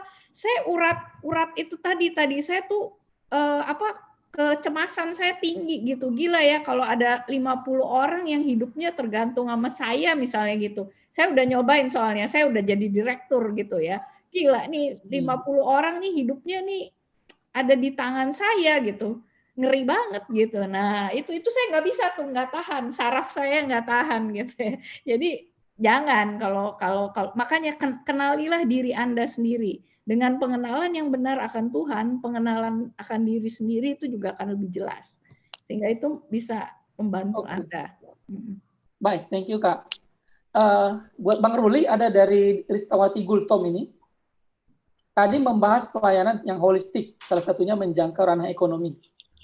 Bagaimana membangun pelayanan holistik terkhusus ekonomi rakyat kecil yang ada di kuadran helpless, yang mereka sulit jika harus melakukan WFH, dan keterbatasan kemampuan teknologi ataupun ketersediaan alat dalam kondisi pandemi ini. Jadi bagaimana membangun pelayanan holistik terkhusus di bidang ekonomi rakyat kecil. Kira-kira begitu pertanyaannya, Bang. Tadi pertanyaan ke Kawandi bukan? Ke Abang. Oh, ke saya. Iya. Dari Eh, Gultom. saya melihat memang di Indonesia ini sebagian besar orang itu ada di dalam lapisan di bawah. Hanya sebagian kecil orang Indonesia yang kaya. Jumlahnya sedikit tapi menguasai aset yang besar. Tapi sebagian besar ada di bawah, dan itu adalah orang-orang yang masih, kalau boleh dikatakan, di bawah kemiskinan.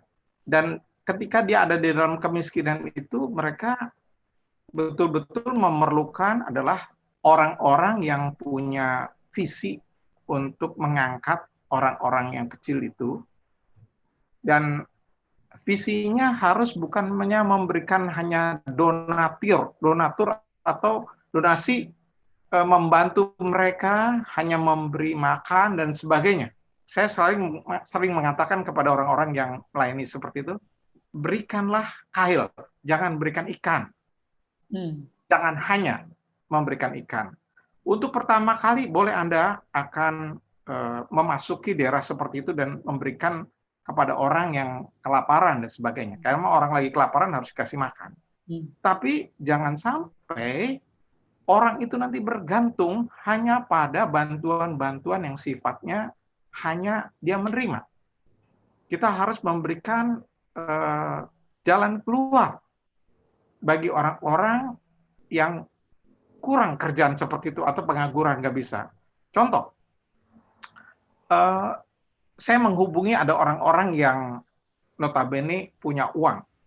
Karena di Indonesia ini masih banyak orang yang punya uang, tabungannya besar, dalam keadaan pandemi sekarang juga masih banyak uangnya, dan masih cukup persediaannya.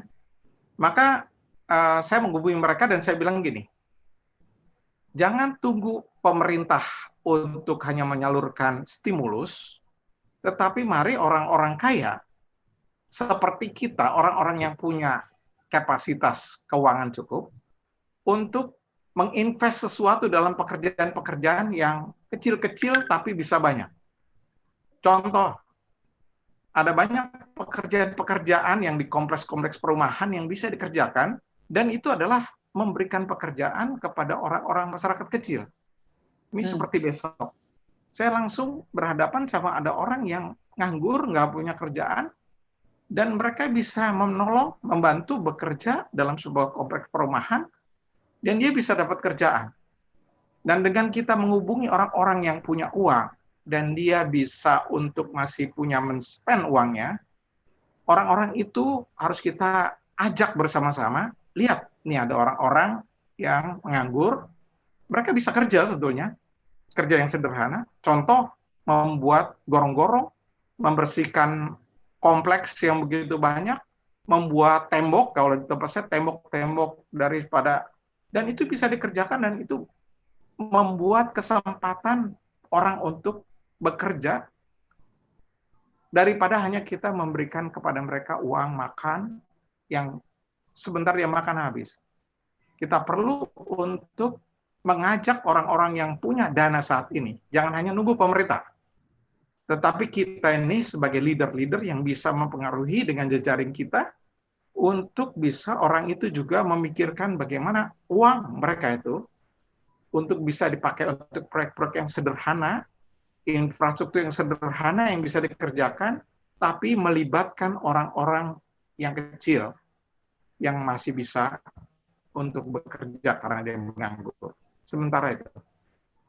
Baik, terima kasih Bang Ruli untuk jawaban responnya. Masih banyak pertanyaan, tetapi karena kondisi waktu yang terbatas, saya akan membacakan hanya satu pertanyaan terakhir ini untuk Kak Wanli dari Trinita. Dari Trinita, pertanyaannya demikian. Bagaimana menyikapi karyawan yang tidak bisa menerima keadaan atau tidak bisa berempati pada perusahaan? Memaksa ingin dibayar, sementara satu sisi yang lain, kita ingin tetap mengasihinya.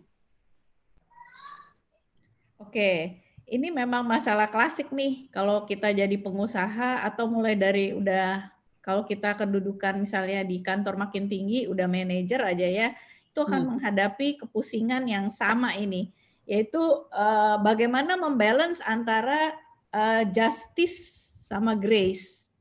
Ya, jadi membalance antara kita menerapkan peraturan, tetapi kita tetap kasih dan memberikan anugerah gitu ya.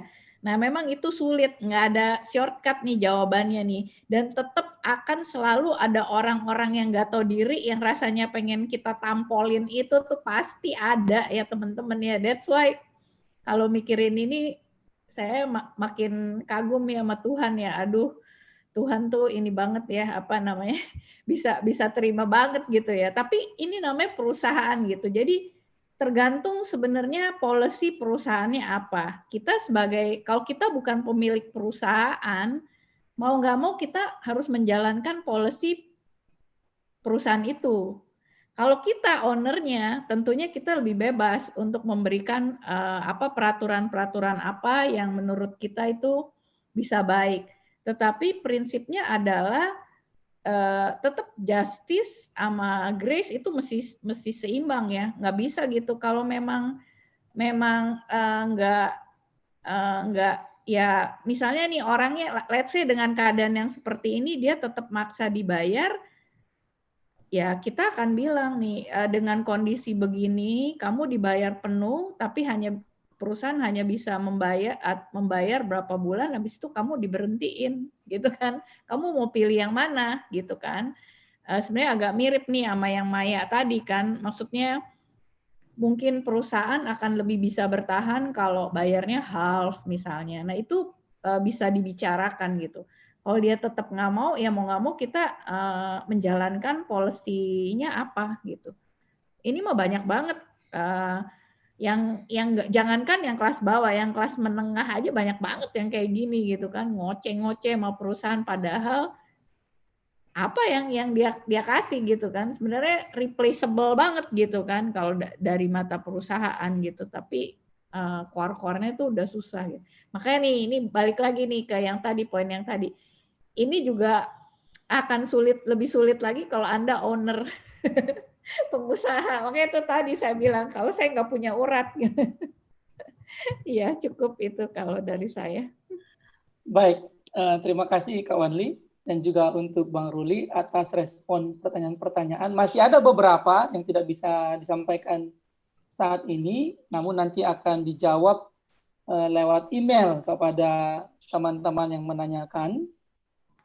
Namun kita saat ini akan lanjut kepada sesi berikutnya di mana kita akan mendengarkan beberapa bagian dari penutup dari Bang Ruli ya, apa yang sudah beliau persiapkan di dalam pertemuan pada saat ini. Silakan Bang Ruli untuk menyampaikan.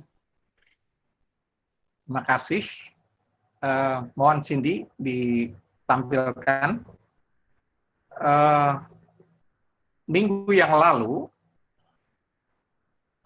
saya memberikan sharing firman Tuhan dari Injil, khususnya Matius 24. Bagaimana Yesus menyatakan bahwa suatu hari pasti akan terjadi bencana-bencana, dan itu adalah nubuat Yesus. Dan dia mengatakan kepada murid-muridnya, jangan terkejut, jangan takut, jangan khawatir. Justru dia memberitahukan hal itu supaya murid-muridnya waspada, berjaga-jaga. Karena memang dalam kondisi yang bencana seperti itu, akan banyak sekali nanti tawaran-tawaran atau hal-hal yang menyesatkan.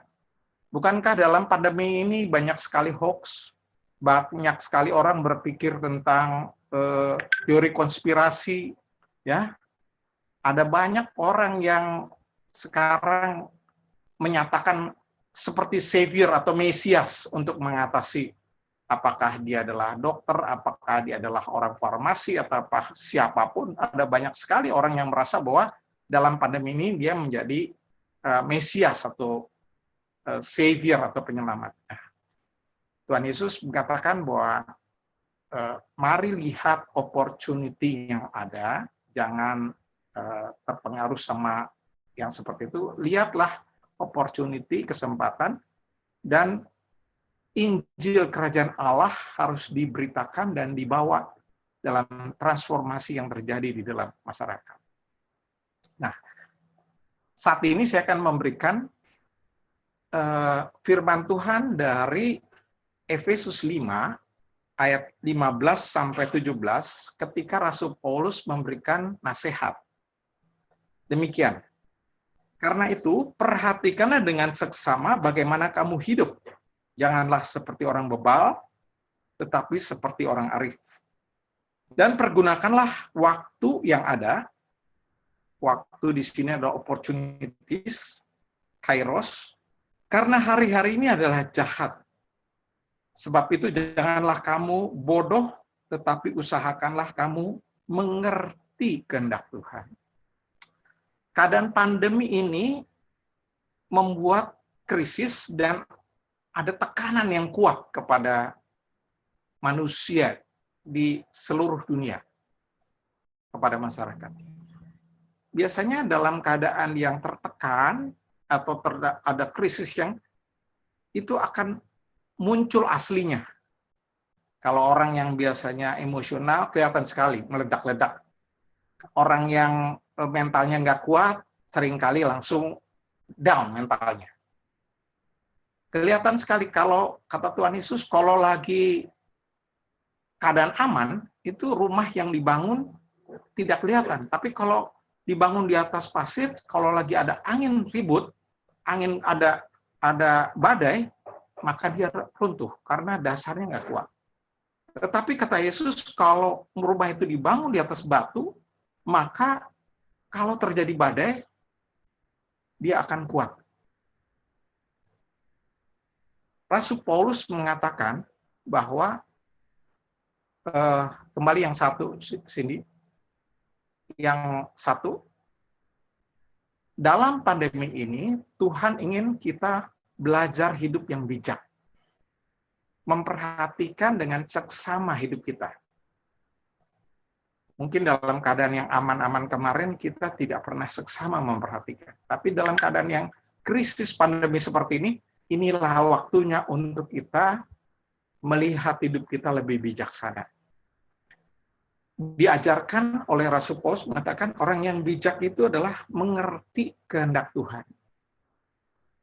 Dia tidak respons, tidak meledak-ledak, tidak reaktif melihat sesuatu, tidak menjadi resah, tapi dia mulai berhenti, diam, atau pause, atau masuk sebentar, dan mengatur strategi untuk menggunakan kesempatan. Ini kata kunci di sini strategi. Strategi itu adalah biasanya suatu tindakan atau planning yang akan berdampak besar, meluas, dan juga jangka panjang.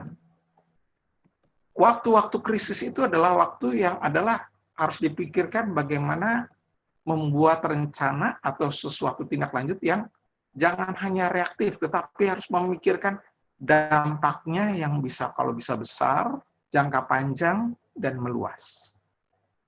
Dan itu adalah kita harus mengerti kehendak Tuhan. Karena Tuhan selalu ingin menggunakan kita sebagai profesional, pemimpin yang berdampak bagi lingkungan kita. Yang kedua, sini. Yang kedua, Yesus ketika melayani, dia berkeliling kemana-mana bersama murid-muridnya. Tetapi firman Tuhan katakan bahwa Yesus itu melihat orang yang dalam keadaan yang sulit, ada orang yang seperti domba tidak bergembala. Seringkali dia melihat orang sakit, orang miskin, orang yang tidak punya pengharapan. Dia melihat sesuatu. Dan dari dia melihat, turun ke hatinya. Punya beban. Jadi Tuhan seringkali ingin membukakan kepada kita di tengah-tengah krisis ini, siapa orang-orang yang perlu ditolong, atau apa yang perlu dibaharui. Tuhan ingin berbicara kepada kita dan Tuhan ingin membukakan itu. Itulah namanya visi yang dari Tuhan. Mari lihat kehidupan di sekeliling kita yang membutuhkan pertolongan, membutuhkan pembaruan. Di balik krisis ini, Tuhan ingin melakukan misi sesuatu untuk menjawab kebutuhan, pertolongan, dan pembaruan apa yang terjadi di masyarakat. Misalnya lingkungan yang kotor, orang yang nggak disiplin, ya, mau menyalurkan bantuan, datanya nggak akurat, banyak sekali hoax. Itu semua menyatakan bahwa apa yang terjadi di lingkungan itu. Dan pasti Tuhan ingin berbicara kepada saudara dan saya sebagai profesional, what will you do? What will we do then? Dia membukakan ini. Yang ketiga sih. Yang ketiga, banyak peluang pekerjaan dan pelayanan yang bisa dilakukan. Kita perlu minta hikmat dari Roh Kudus. Tanpa hikmat dari Roh Kudus, kita bisa tergoda untuk melakukan sesuatu atau bernafsu melakukan sesuatu, cepat-cepat mau melakukan sesuatu, tetapi sebetulnya bukan itu yang Tuhan mau. Kita perlu minta pertolongan pada Tuhan, punya waktu pause, punya waktu berdoa, dan minta hikmat, dan supaya kita bisa lakukan itu dengan kasih. Dorongan kasih itu harus ada di dalam diri kita. Kalau tidak, itu hanya ambisi-ambisi yang akan menyesatkan kita. Peluang-peluang yang Tuhan berikan itu harus betul-betul kita jujur, kalau memang dibukakan oleh Roh Kudus, dan hati kita merasa bahwa oh, ini panggilan saya, dan saya merasa bahwa itu adalah hati kita mau melakukan sesuatu. Yang terakhir, yang keempat, jangan kita bergerak mengambil tindakan sesuatu atau peluang yang ada, kita lihat, wah ini asik nih gitu ya. Tapi kalau sudah melihat sesuatu, jangan terus kemudian nafsu atau gemes atau lakukan cepat-cepat. Tadi doakan, minta dulu sama Tuhan supaya hati saya itu betul-betul firm mau ngerjain itu, dan lihat ke dalam diri kita masing-masing. Apa potensi yang dikaruniakan Allah kepada kita? Tadi Kak Wandi sudah mengatakan.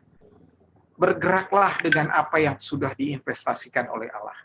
Bisa berupa pengetahuan, bisa berupa keterampilan, bisa berupa jejaring teman-teman, bisa berupa reputasi kita, bisa merupakan kesempatan kita di organisasi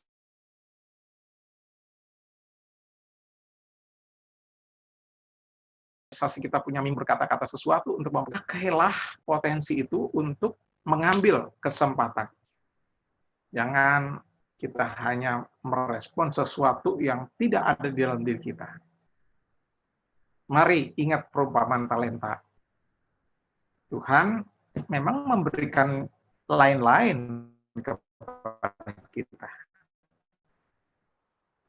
Dia memberikan talentanya, ada yang 1, ada yang 2, ada yang 5. Tuhan ingin kita mengembangkan, menggunakan, dan kesempatan yang ada itu adalah kesempatan yang Tuhan berikan kepada kita supaya direspon dengan sungguh-sungguh, dengan pertolongan Roh Kudus, dan hati kita menyambutnya. Krisis ini merupakan kesempatan untuk kita punya waktu untuk melihat supaya hidup kita lebih bijak ke depan. Mungkin selama ini waktu yang normal-normal aja, sesuatu everything goes well, ya, business as usual, kelihatannya kita nggak ada masalah. Tapi justru Allah kasih kesempatan ini yang sangat langka ini. Bahkan yang terjadi dulu 100 tahun yang lalu. Kalau ini kita alami di tengah generasi Anda yang masih milenial, yang baru bekerja, dan Tuhan mau memberikan waktu kita, Anda itu untuk produktivitas kerja selama 40 tahun. Kesempatan pandemi ini adalah kesempatan yang langka dan pasti ada maksud Tuhan. Supaya Anda resetting lagi.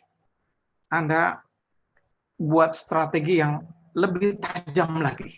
Supaya lebih peka dengan penglihatan yang dari Tuhan, dengan hati yang menyambutnya, dan tahu bahwa ini adalah kesempatan untuk membuat talentanya bisa dipakai oleh Tuhan. Misi Tuhan bisa dikerjakan ketika anak-anak Tuhan, profesional Kristen, mengerti panggilan Tuhan dan tidak bermalas-malasan. Mungkin dengan hal ini Anda bisa pindah kerja, atau Anda studi lanjut, atau mendalami sesuatu, riset sesuatu.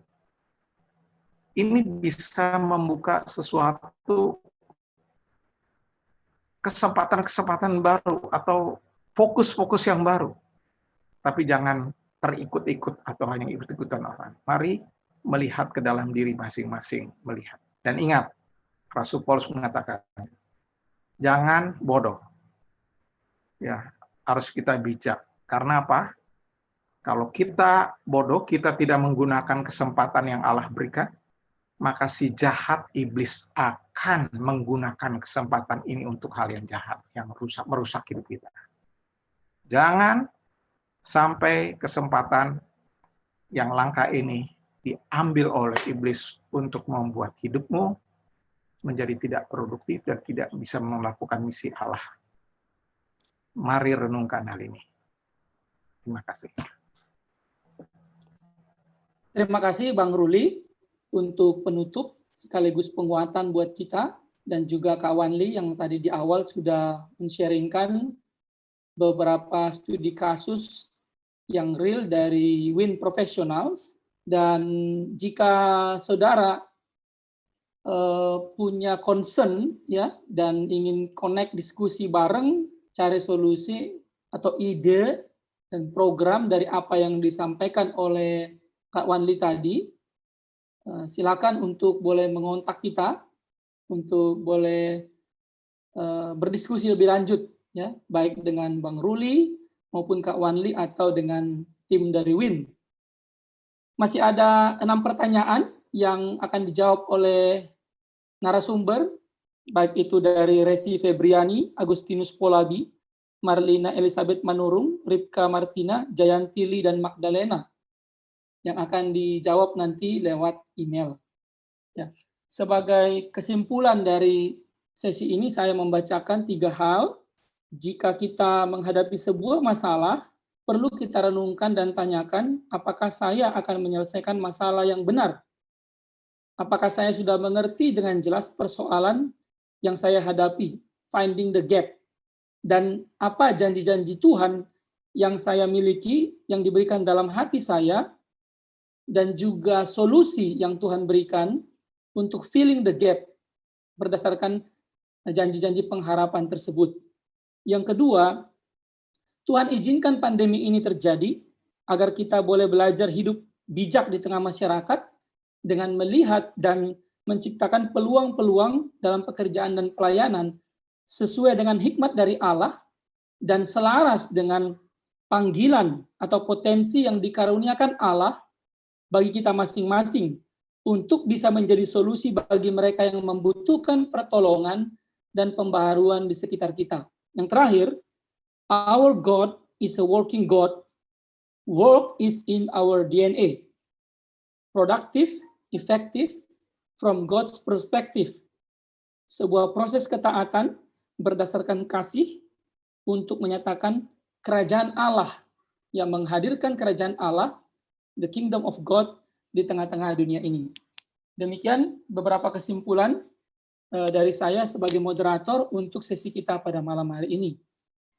Saat ini kita akan menuju kepada penghujung acara, yakni ada beberapa pengumuman yang sudah dipersiapkan. Mohon ditampilkan pengumuman-pengumuman yang saya akan bacakan. Mengenai book recommendation, ya, yang pertama yang dari Taking Your Soul to Work dari Paul Stephen dan Alvin ya, ini membicarakan tentang bagaimana membawa jiwa Anda ke tempat kerja. Artinya ada beberapa karakter yang Anda bisa terapkan di tempat kerja, tapi juga ada beberapa temptation yang mungkin akan Anda hadapi, tapi Anda sudah punya dasarnya, ya, sudah punya basicnya untuk bisa lari dari temptation itu atau bisa menang atas pencobaan tersebut. Selanjutnya, ini God's Business dari Paul Stephen yang memberikan beberapa contoh konkret bahan-bahan diskusi bagi pembaca kaya dengan analisis yang mengkaitkan antara ayat-ayat Alkitab dengan persoalan-persoalan lingkup bisnis dan pekerjaan, baik secara personal maupun juga global, ya, bagi Anda yang secara khusus bidang bisnis. Yang ketiga, ini yang agak lebih mungkin disebut agak lebih levelnya atas, ya.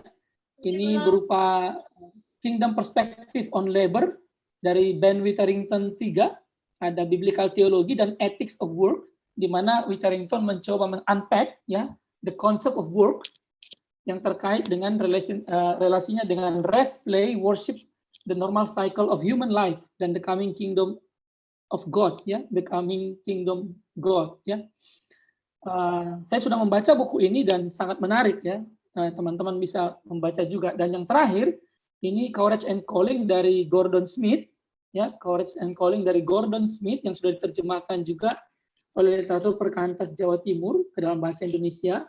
Terutama dia memberikan satu penekanan khusus tentang pentingnya kita membedakan antara vokasi dengan pekerjaan, ya, antara panggilan dengan pekerjaan, yaitu yang disebut dengan panggilan kedua atau vokasi, yang memiliki implikasi bukan hanya atas pekerjaan atau kehidupan kita, tapi juga melibatkan talenta, kelemahan, komunitas, dan apa yang kita kerjakan hari demi hari.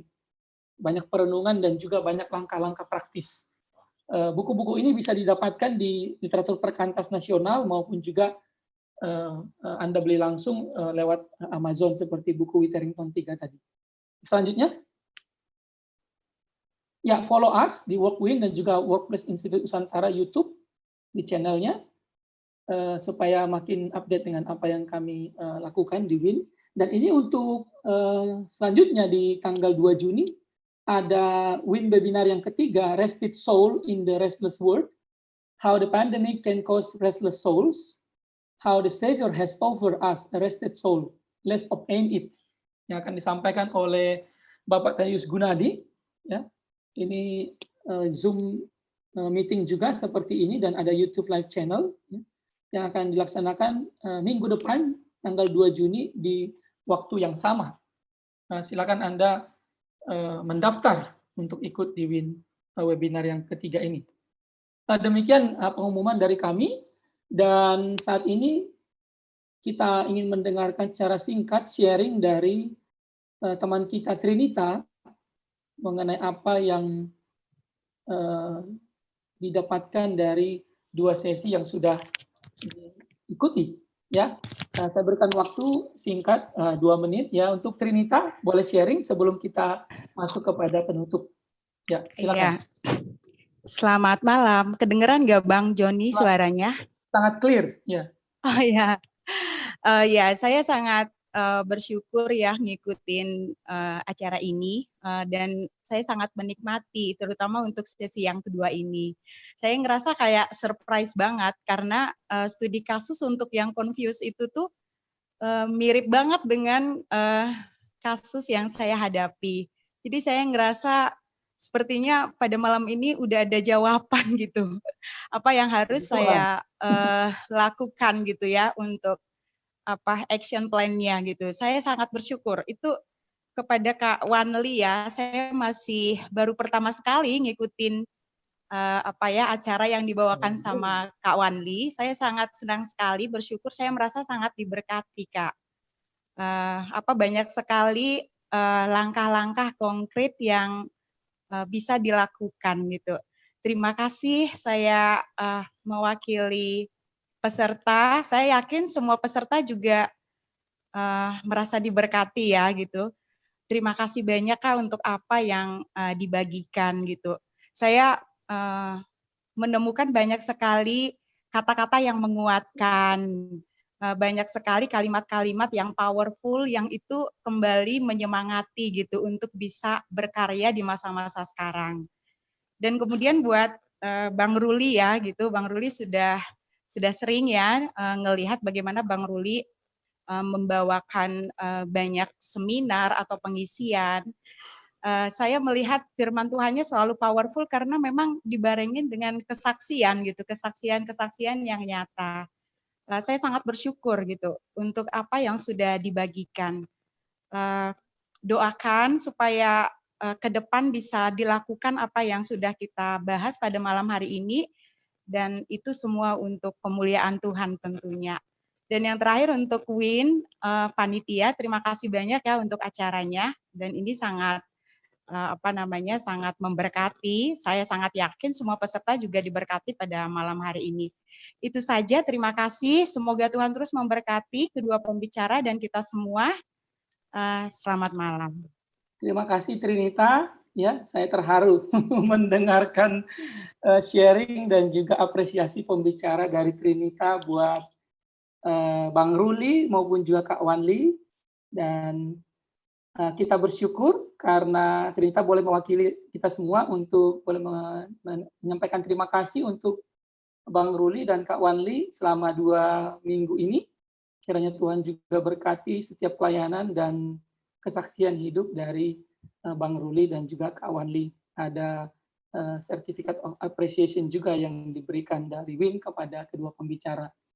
Akhir kata, saya menutup acara sesi WIN webinar yang keempat, ya, bagian yang kedua, seri yang kedua ini, dan kiranya kita boleh terus mengikuti webinar WIN yang selanjutnya. Nanti bagian yang ketiga tentang restless soul in the restless world oleh Kak Tadius Gunadi. Nah, sebelum kita tutup, mari kita bersatu di dalam doa.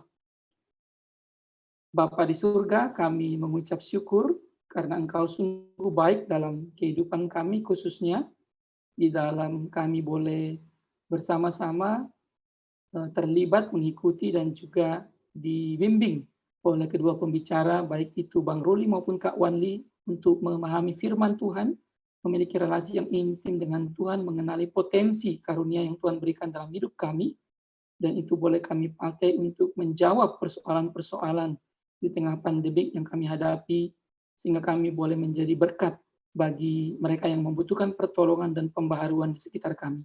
Terima kasih Bapak, juga untuk sharing dari Trinita. Kami berdoa juga untuk Trinita dan seluruh peserta, agar boleh mengaplikasikan dan dikuatkan oleh Tuhan di dalam menjalani kehidupan sehari-hari, di dalam menerapkan firman Tuhan dan juga segala talenta yang Tuhan berikan dalam kehidupan kami.